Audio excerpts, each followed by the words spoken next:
থেকে আমরা একটা জিনিস খেয়াল করেছেন যে আমরা শুধু কথা বলি না, আমরা নিজেরা কাজও করি এবং আমরা রাস্তা থেকে শুরু করে সকল জায়গায় এবং চালকদেরকে ট্রেনিং দেওয়ারও ব্যবস্থা আমরা এগুলো করি।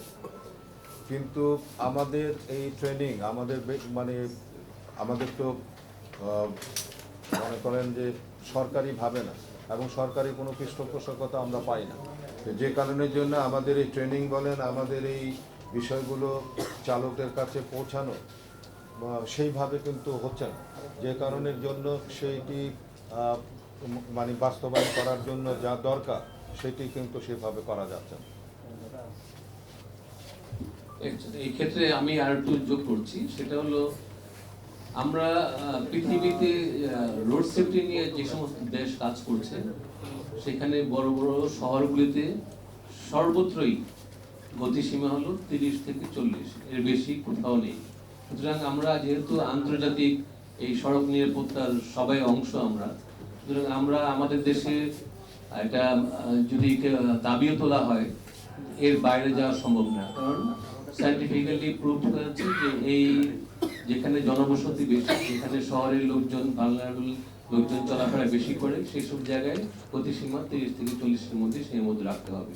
সুতরাং এর ব্যর্থ আমরা আমাদের কোয়ালিশন কখনো সমর্থন করে না।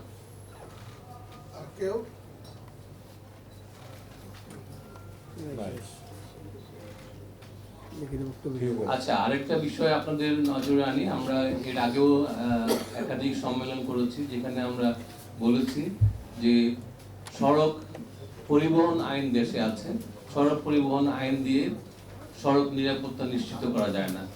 সেই কারণে আমরা একটা সম্পূর্ণ স্বতন্ত্রভাবে একটা সড়ক নিরাপত্তা আইন প্রণয়নের জন্য সরকারের কাছে দাবি জানিয়ে আসছি। সরকার এই বিষয়ে আমাদের সাথে একমত পোষণ করে একটি কমিটি করে দিয়েছে। সুতরাং আমরা সড়ক নিরাপত্তা আইনের জন্য কাজ করছি। আমরা চাইব যে সড়ক নিরাপত্তা আইন প্রণয়নের ব্যাপারে সরকার তার প্রতিশ্রুতি বাস্তবায়নের দিকে এগিয়ে যাবে।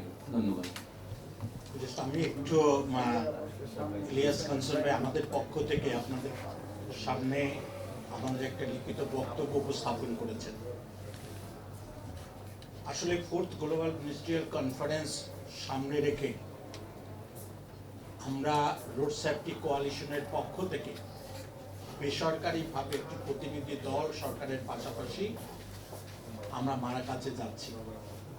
আমাদের এই সংবাদ সম্মেলনের মূল উদ্দেশ্যটাও ইলিয়াস কাঞ্চন ভাই বলেছেন যে সরকারকে কনভিন্স করা যাতে আমাদের যে টার্গেট সড়ক দুর্ঘটনা বা সড়ক ক্রাশের বা রোড ক্রাশের যে সংখ্যা কমিয়ে আনা, মানুষের জীবনটাকে যাতে ঝুঁকির মধ্যে না থাকে সে ঝুঁকিটা কমিয়ে আমরা কতগুলো সুনির্দিষ্ট দাবি কিন্তু করেছি সরকারের কাছে। একটা আমরা বলছি যে আমরা সম্মিলিত একটা সড়ক নিরাপত্তা আইন চাই। সড়ক নিরাপত্তা আইন, পরিবহন আইন না, সড়ক নিরাপত্তা আইন, এটা আমরা বলছি। আর একটা বলছে যে এই যে দুর্ঘটনাগুলো ঘটছে কারণ এগুলোর জন্য একটা কেন্দ্রীয় ডাটা ব্যাংকের কথা কিন্তু আমরা বলছি, এটাকে তৈরি করা হচ্ছে। আরেকটা জায়গায় আমরা বলেছি যে মোটরযানের যে গতিসীমা নির্দেশিকা জারি, তার বাস্তবায়ন এবং প্রয়োগ করো, যথাযথ প্রয়োগ এবং আমরা স্ট্যান্ডার্ড হেলমেট নির্দেশিকা তৈরির কথাও কিন্তু আমরা বলছি।